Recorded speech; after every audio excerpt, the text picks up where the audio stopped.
Hello friends, welcome to savage point. நான் உங்கள் ஏஸ்கா. So இன்றைக்கி நம்ம பராசக்தி படத்தோட நான் ஸ்பாயிலர் ரிவ்யூ தான் பார்க்க போகிறோம். நேற்றுக்கு பிரபாஸ் சாரோட ராஜா சாப் படம் வந்திருந்தது. ஆக்சுவலாக அதை நாங்கள் தேட்டருக்கு போக முடியல. ஏன்னா ஜனநாயகன் படத்துக்கோட அந்த டிக்கெட் புக்கிங், அந்த ரீஃபண்டு, அந்த ப்ராப்ளமே ஹெவியாக போயிட்டு இருந்தது. கம்ப்ளீட்டாக வந்து பார்த்தீங்கன்னா மூட் ஸ்பாயில் ஆயிடுச்சுன்றனால ராஜா சாப் படத்துக்கு போக முடியல. பட் ரிவ்யூஸ்லாம் வந்து பார்த்தீங்கன்னா கொஞ்சம் மிக்ஸ்டாக தான் நான் கேள்விப்பட்டேன். ரொம்ப லோவராகவும் ஆவரேஜாகவும் இருக்குது. அதை பற்றி இதுக்கு மேலே பேசினா கரெக்டாக இருக்காது. அதனால தான் நம்ம ஸ்கிப் பண்ணிட்டோம். இப்போ நம்ம வந்து பராசக்தியோட ரிவ்யூ பார்க்கலாம். ஸோ பராசக்தி அண்ட் ஜனநாயகன் இது ரெண்டும் வந்திருக்கும் என்னென்னமோலாம் யோசிச்சு வச்சுருந்தோம். பட் கம்ப்ளீட்டாக எல்லாம் மாறி போச்சு. பராசக்தி மட்டும் இந்த பொங்கலில் வந்து பார்த்தீங்கன்னா இப்போதைக்கு இறங்கி இருக்கு. ஓவராலாக இந்த படம் எப்படி இருக்குது, என்னோட தாட்ஸ் ஆஃப் வியூஸ் என்னெல்லாம் இந்த வீடியோவில் நம்ம பார்த்துலாம். நல்ல இந்த வீடியோவை ஸ்கிப் பண்ணாமல் ஃபுல்லாக பாருங்கள். வாங்க நம்ம வீடியோக்குள்ளே போகலாம்.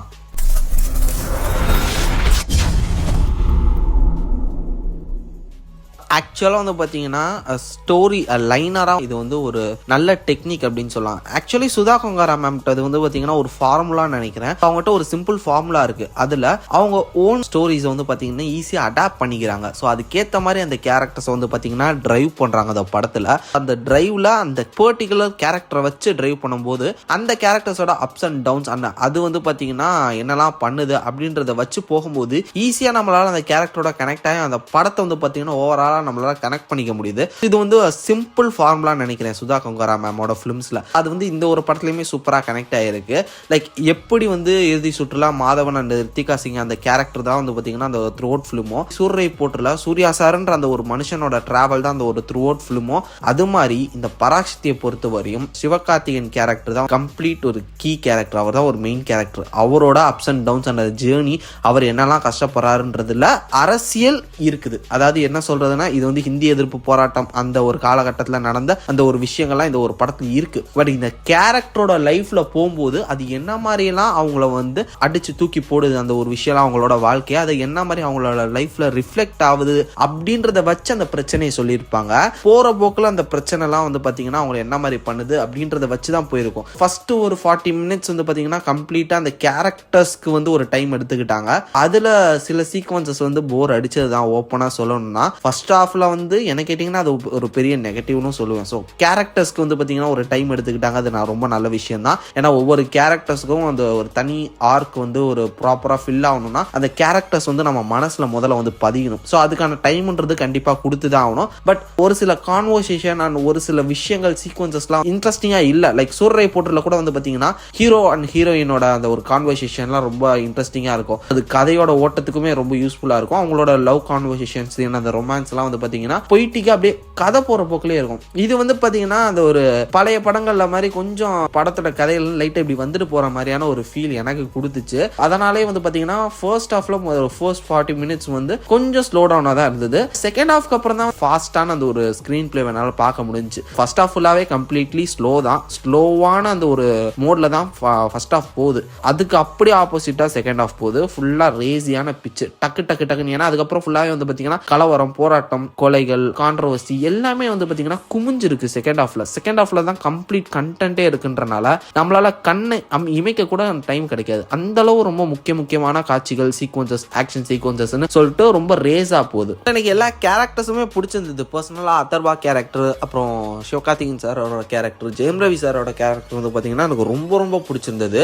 அவரோட அந்த ஒரு ஸ்கிரீன் பிரசன்ஸ்லாம் பயங்கர டாமினன்ஸா இருந்தது. ரொம்ப அஜைலா ஒரு மாதிரியான ரகட் போலீஸ் ஆஃபீஸர்ன்ற அந்த ஒரு மோட வந்து பார்த்தீங்கன்னா சூப்பராக மெயின்டைன் பண்ணாங்க.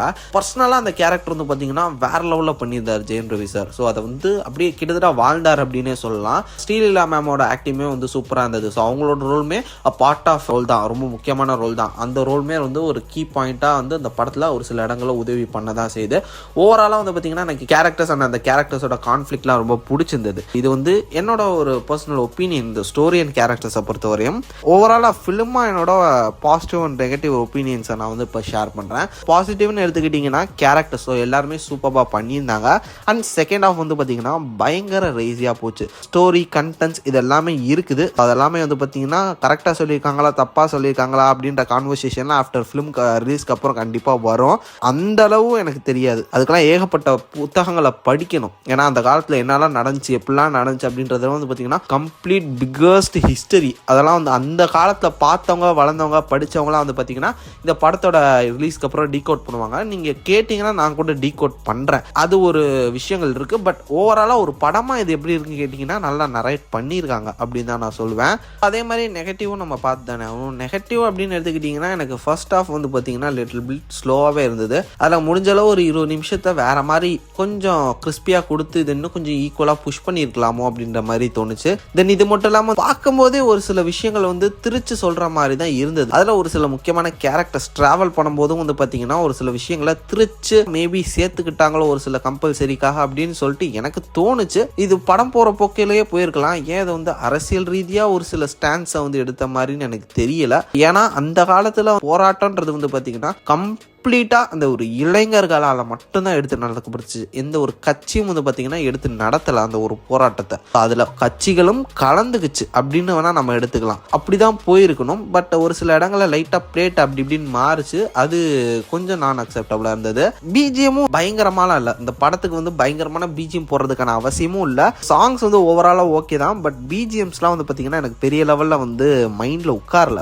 லைக் இப்போது சூர்ரை போட்டுலாம் வந்து பார்த்தீங்கன்னா பிரிச்சிருவார் ஜிவி. சேம் ஜிவி பிரகாஷ் தான். அது அப்படியே மைண்ட்லேயே நிற்கும் அந்த பிஜிஎம்லாம். அந்த மாதிரிலாம் நம்ம பார்த்துருக்கோம்ல. அதனால் அதோட கம்பேர் பண்ணும்போது பராசக்தியில் பேக்ரவுண்ட் ஸ்கோர் ஒன்றும் அவ்வளோ பெருசாக மைண்டில் நிற்கிற மாதிரி பெருசாக வந்து பார்த்தீங்கன்னா இல்லை. அதே நேரத்தில் அது பெரிய லெவலில் சீனையும் எலிவேட் பண்ணல. சீனே ஆல்ரெடி பவர்ஃபுல்லாக இருக்குன்ற காரணத்தினால அதை வச்சு சீன் தப்பிச்சுக்கிச்சே தவிர்த்து மியூசிக் வந்து எந்த விதத்துலையும் ஒரு பெரிய சப்போர்ட்டிவ் ரோலை ப்ளே பண்ணலை. சாங்ஸ் மேனா வந்து ஓகேன்னு சொல்லுவேன். எல்லா சாங்ஸுமே நல்லா இருந்தது.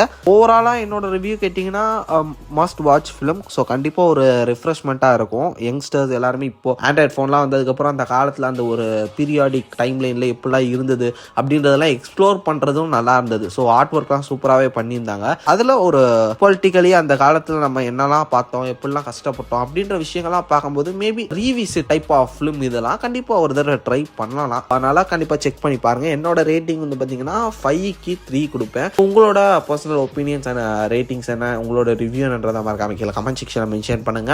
சரி ஓகே ஃப்ரெண்ட்ஸ், இதே மாதிரி தொடர்ந்து நிறைய இன்ட்ரெஸ்டிங்கான வீடியோஸ் பார்க்கறதுக்கு மறக்காம நம்ம சாவேஜ் பாயிண்ட் சேனலை சப்ஸ்கிரைப் பண்ணி அந்த பெல் ஐகானை பிரஸ் பண்ணிக்கோங்க.